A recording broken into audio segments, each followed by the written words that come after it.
We're hating today, friends. I branded my thumb on the stove yesterday. Turns out those things get pretty hot. Now, it may be hard to tell, but hang on a second. Guys, I'm over here. Hey, hello, yoo-hoo. Hey, down here. Yeah, there you go. It may be hard to tell, but I'm a pretty big fan of the Les Paul guitar shape. I love them when it's a Gibson, and I love them when it's any other brand that probably makes them better and cheaper than Gibson. Ever since I was a boy, I'm about to sound like Wilson Fisk. When I was a boy, I saw someone playing a Gibson Les Paul, and it awoken something inside of me. My heart started racing, and I could feel my pants getting tighter. So you see, Vanessa, that's why I need to buy another one, so I can use it to fix this rotten city. Good thing I keep my dress shirt literally right here. I knew that was gonna come in handy one day. Okay, yeah, anyway, for some reason, this goofy guitar shape has had me by the huevos for most of my life. But there is one thing I've come to dislike about Les Paul style guitars more and more as the years have gone on.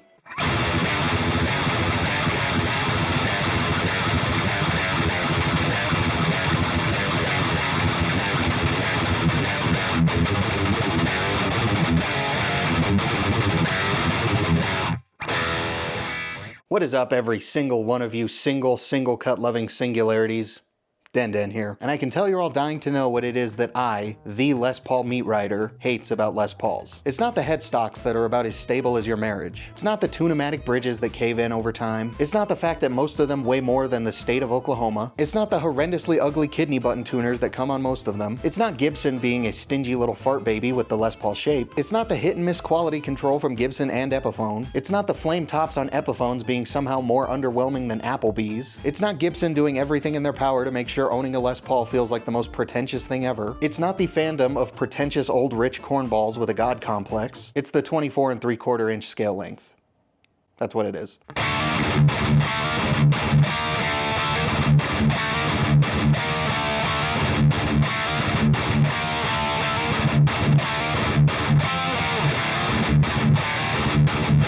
Now let's get one thing straight. I don't actually hate it. You see, I am a content creator, so unfortunately I am chained to exaggeration and hyperbole. So if I don't call this video the one thing I can't fucking stand about Les Pauls, then this video wouldn't get as many views as if I would title it that. But it does annoy me that 99.7% of guitars in existence that are this shape come in this stumpy scale length. And look, I know that's how they were originally made, and everyone's just staying true to its history and honoring the tradition of this legendary guitar shape. But what if I told you I don't care about that?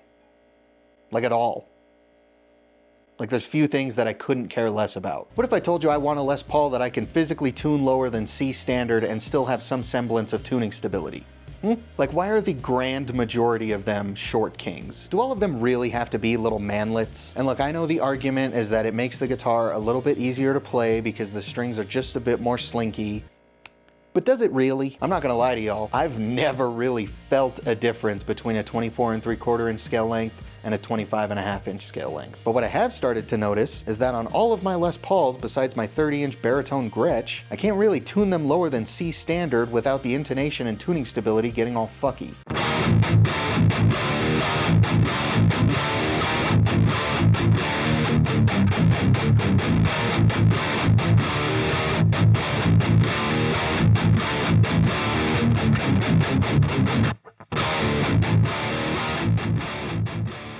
I've also noticed that a decent number of Les Pauls seem to be forever cursed to have terrible intonation. Like, that's not exactly an uncommon issue, and I'm pretty sure it's because of that shorter scale length. And it's not just Gibson and Epiphone, okay? In this video, I've been playing my LTD EC1000T in Satin Honeyburst, and this guitar absolutely poops on the Epiphone Lazarus that I sold in order to get this guitar. But this guitar, and my two other EC1000s, aren't tall enough to ride roller coasters either. Schecter, Harley Benton, Firefly, Eastman, Heritage, FGN, Edwards, Sire, Gretsch. All these other brands' Les Paul style guitars are also little ankle biters. PRS makes their single cuts with a 24.594 inch scale length.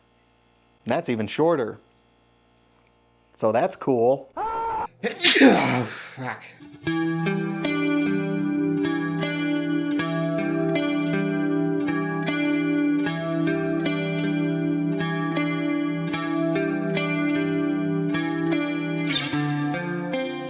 I know I'm in the minority here, but I don't need my Les Paul style guitar to be a little dwarf. I didn't fall in love with the Les Paul specifically because it was 4'11". The scale length was honestly the last thing I was thinking about. And for the first like 15 of the 17 years that I've played guitar,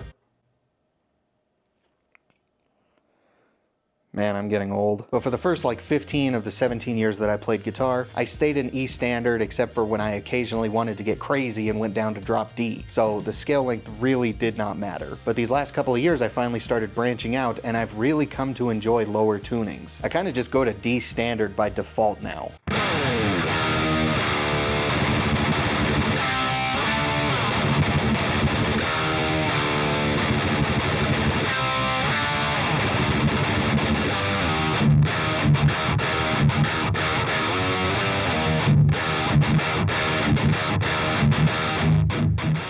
And I'd like to go lower, but with my Les Pauls, again, I can really only go down another whole step. Because if I go down even lower, then tuning stability and intonation become even more of a foreign concept than they already are for a Les Paul.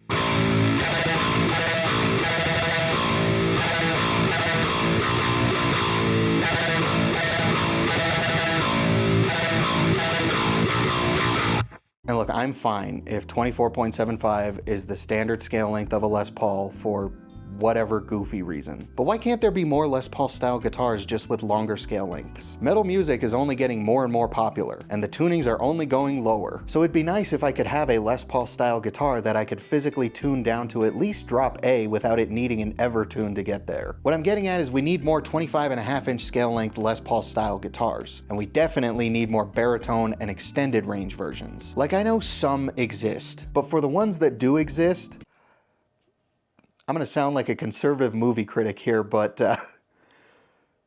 do they all have to be black? And if they aren't black, then the next most likely color for whatever reason is red. And that's almost worse. Can we at least get a little bit more variety, please? Like, is that too much to ask for? The Epiphone Prophecy Les Paul does have a 25.5-inch scale length, but it only comes in either black or red. Diamond Rose new signature Jackson Monarch has a 25.5-inch scale length and an Evertune, but it's black with a red burst. Jackson also has a baritone scale length Monarch that only comes in black. Firefly makes a 28-inch baritone single cut that only comes in black. LTD makes a baritone EC1000 that only comes in black. LTD also has a ridiculously overpowered EC1000 that's a 7-string, 27-inch baritone that comes with an Evertune, and it only comes in black. The Gretsch 30-inch baritone only comes in boring Tesla colors. See what else we got here. Chapman single cut is a 25.5-inch scale length in black. Oh hey, they've got a blue burst version. Cool. Too bad Gibson made them change the body shape so much that now it looks weird. Like, besides that one Chapman guitar, where's all the figured tops and fun colors? Like, I don't get it. If a Les Paul is 25.5 inches or longer, is it legally required to look boring? Why can't we get a flamed Honeyburst Les Paul standard that's just a 25.5-inch scale length? Why can't we get a 30-inch baritone that's a Silver Burst Les Paul custom? If LTD made that overpowered 7-string in aged white, you would have to hold me back from buying 5 of them. I don't give a fuck about their ridiculous new prices. If they made an aged white version of this guitar, I would sell my truck to get one. Have you seen the 30-inch baritone and 8-string Monarchs that Jackson custom made for 4 of Sleep Token? Why on God's green earth have they not made production versions of those? Like, what the fuck are you doing, guys? And I know Epiphone makes one Les Paul 6-string that's a 25.5-inch scale length, and one 7-string that's also a 25.5-inch scale length, but why don't they make more? Especially if they're trying to attract younger and more modern players, which they have clearly been trying to do. I'm sorry, but one Les Paul that's a standard scale length and one 7-string that's not even a baritone ain't gonna cut it. And why isn't Gibson making any sort of extended range guitar at all? They made baritones and 7-strings in like the 2000s, years before they became popular. But once baritones and 7-strings exploded in popularity, Gibson just sat there suing people instead of capitalizing on that. You're gonna tell me Gibson has the balls to try and sell a set of pickup rings for $160, but they're too afraid to make a Les Paul that's longer than 24.75? Gibson, if one day you ever grow the schnuts to make another 7-string, please make it a baritone. The reason it failed the first time was because you kept the 24 3/4 inch scale length, and it was a tuning and intonation nightmare. 25.5 inches is almost too short for a 7-string these days. So please, if you're gonna do it, be a man, and make it a baritone. Actually, you know what? Just let Epiphone do it. That way it'll at least only be $2,000 instead of $10,000.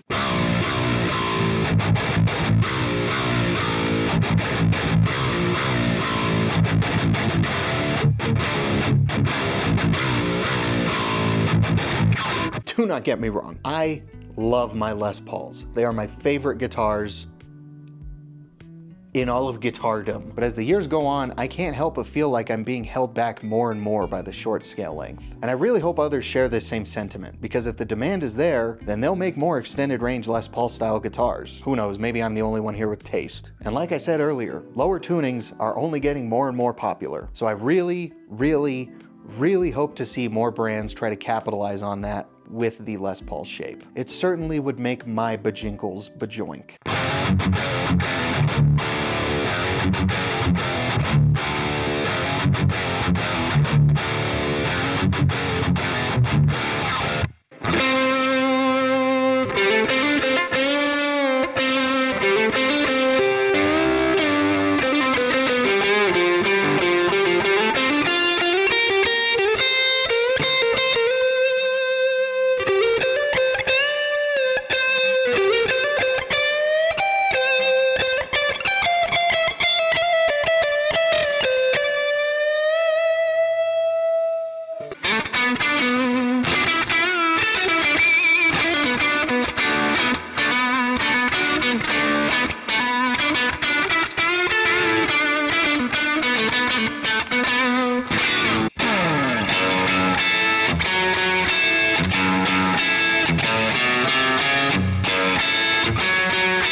But that is going to wrap up today's video. Thank you guys so much for watching, especially if you made it this far. I really hope you enjoyed. If you did enjoy, make sure you do all the YouTube bullshit. You know, let me know, help the engagement on this video, help me compete with all the bigger guitar channels out there by leaving a like, leave a comment, give me your thoughts and opinions, share the video around. And if you regularly watch this channel and you haven't already subscribed, then I'm going to take your Les Paul and it's going to go clear up your urethra. I'm sure when I'm doing that, you're going to be glad that it's only a 24 3/4 inch scale length. Real quick before we go, I just want to give a big thank you and a shout out to Cosmic Steez, A Horse Running, Jet, Solar Flare, Suno Verma, Rob Heath, Bad Joke Gaming, Brandon's Ballison Corner, Bandage Knives, Jan Chocolate, Leagues Beneath, Frizz Flips, and Scott Toman. These bad bitches are my current channel members. Oh, did you hear my elbow? Jeez. These bad bitches are my current channel members and their support really does mean a lot. If you want to join these throat goats and get a shout out in my longer videos, get access to the members only videos, and just help out the channel in a bigger way, then you can go down there, click the join button. Tiers start as low as 3 schleemies. And if you don't want to join a membership but you still want to support the channel that way as like a one-time thing, there's a super thanks button down there. It's like a little tip jar. Okay, I'm done being a tool. Thank you guys so much for watching. I will see you guys next time. Okay, bye.